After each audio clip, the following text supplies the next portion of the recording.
Hora de conversar com Mônica Bergamo. Primeiro eu informo aqui que as francesas fecharam o segundo set, tá? Viraram o jogo.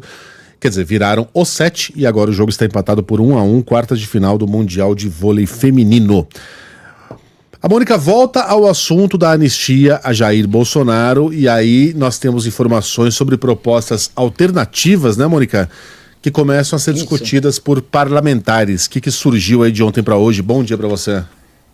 Megali, bom dia para todos. Pois é, depois que foi criada, está sendo criada essa situação esdrúxula, né, Megali, em que o Centrão e o governador de São Paulo, Tarcísio de Freitas, articulam uma anistia para réus que nem foram ainda sequer condenados, ou seja, uma situação que desmoraliza completamente o primeiro julgamento da história do Brasil de pessoas que tentaram dar um golpe contra a democracia, né? Criada essa situação em que a anistia passou a ter apoio de mais partidos do Centrão na Câmara, né? Ideias e propostas alternativas começaram a ser debatidas novamente no Congresso, uma delas pelas mãos do presidente da Casa Davi Alcolumbre, que a gente falou disso aqui há alguns meses, uma proposta que nasceu, depois foi engavetada, uma proposta que prevê uma mudança nas leis, na legislação, para reduzir as penas de quem participou de tentativa de golpe. Vamos dizer assim, Megali, desavisadamente, participou como massa de manobra, participou lateralmente, não planejou, não era da cúpula da organização criminosa. O exemplo mais vistoso é o da Débora do Batom, por exemplo, que estava numa manifestação considerada criminosa, um quebra-quebra, né?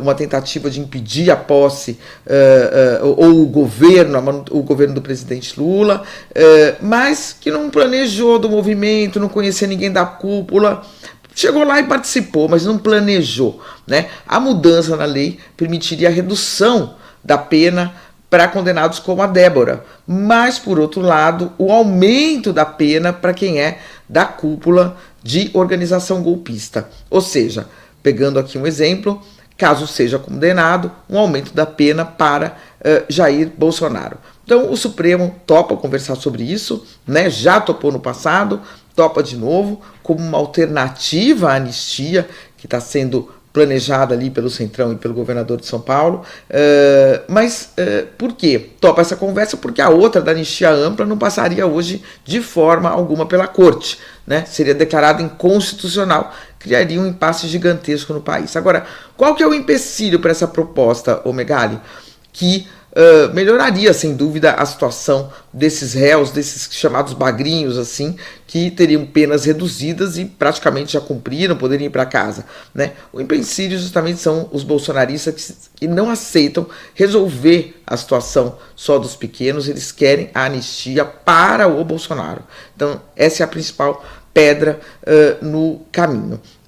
Agora, há também outras questões que complicam um pouco, que estão sendo discutidas, por exemplo, se quando um réu é julgado pela primeira turma do Supremo, como está sendo agora o Bolsonaro, ou pela segunda turma, se depois que terminado o julgamento, o recurso desses réus condenados poderiam ir para o plenário. Isso também os ministros não estão querendo aceitar. É uma outra... porque dizem eles que, bom, se for para fazer isso, melhor jogar para o plenário de uma vez, acabar com essa coisa de julgamento na turma. E os julgamentos na turma foram retomados nas turmas porque não dava para sobrecarregar o plenário com tantos julgamentos, são muitos os julgamentos.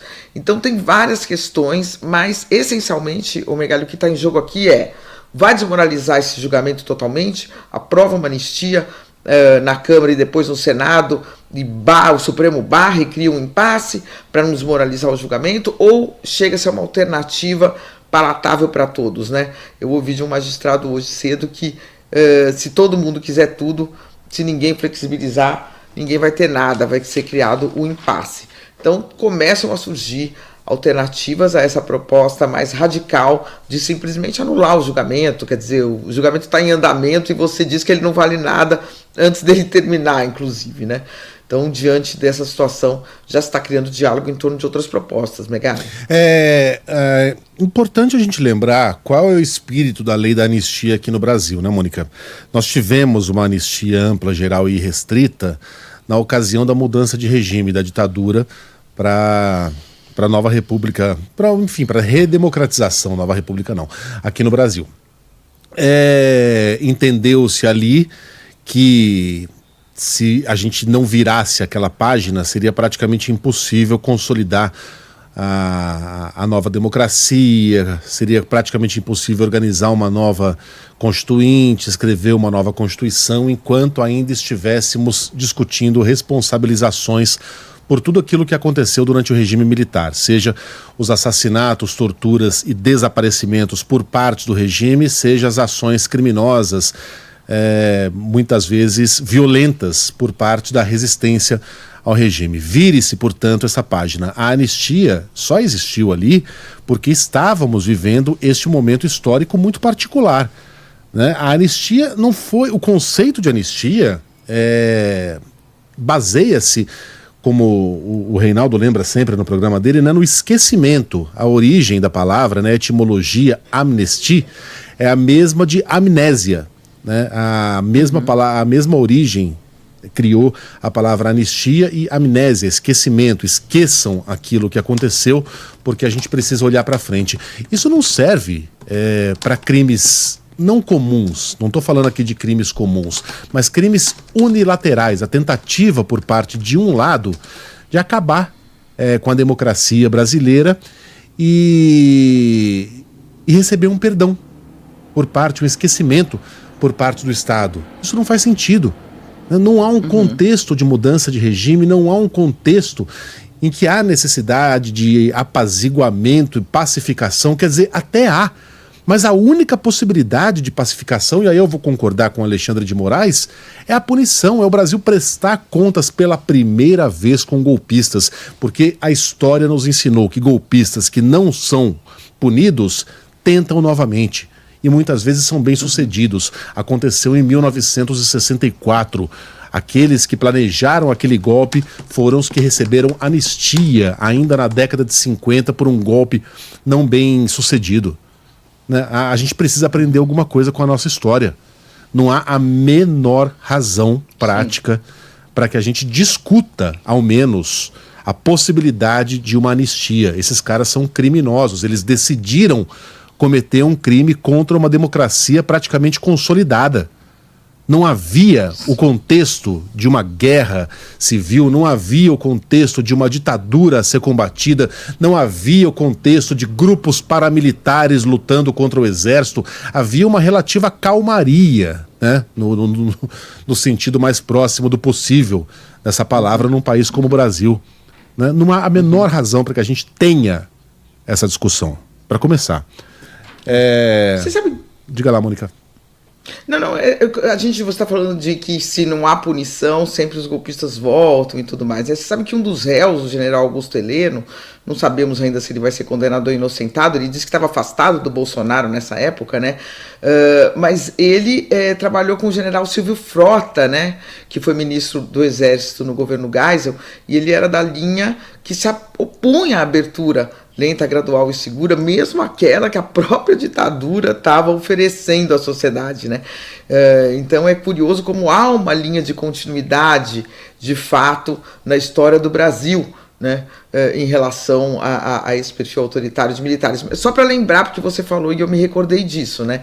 Se houvesse uma punição no passado, se o fim da ditadura brasileira, né, tivesse sido seguido de uma punição e não de um esquecimento, talvez essas pessoas não tivessem nem depois feito carreiras aí vistosas nas Forças Armadas, né, Megali? O Carla, você gosta daquele negócio do cinema chamado plot twist? Uma reviravolta inesperada? Lembra que eu falei que a França ganhou o segundo set? E aí eu joguei a palavra para Mônica? Pois não é que o Bernardinho foi lá, pediu vistas? Bernardinho não, o Zé Roberto, não foi? É exatamente como eu disse, Zé Roberto. Ah, tá. Não, ouvi errado então. O Bernardinho do masculino. O Zé Roberto foi lá e pediu revisão de um lance, desafio. O desafio foi atendido. E aí o jogo continuou. Aí era ponto aqui, ponto ali, ponto aqui, ponto ali. E o Brasil acaba de fechar o segundo set por 33-31. Brasil 2, França 0. Vai começar já o terceiro set. Mônica, bom trabalho para você, até amanhã. Só você consegue falar de anistia, mais de jogo, mais ver jogo e ver comigo. Anistia, vôlei, aí brigo com o Pablo, enfim. Aí... Tudo tem reviravolta, né, Megali? Mas é isso. Tudo reserva surpresas hoje em dia. Bom trabalho, Mônica, até amanhã. Até amanhã.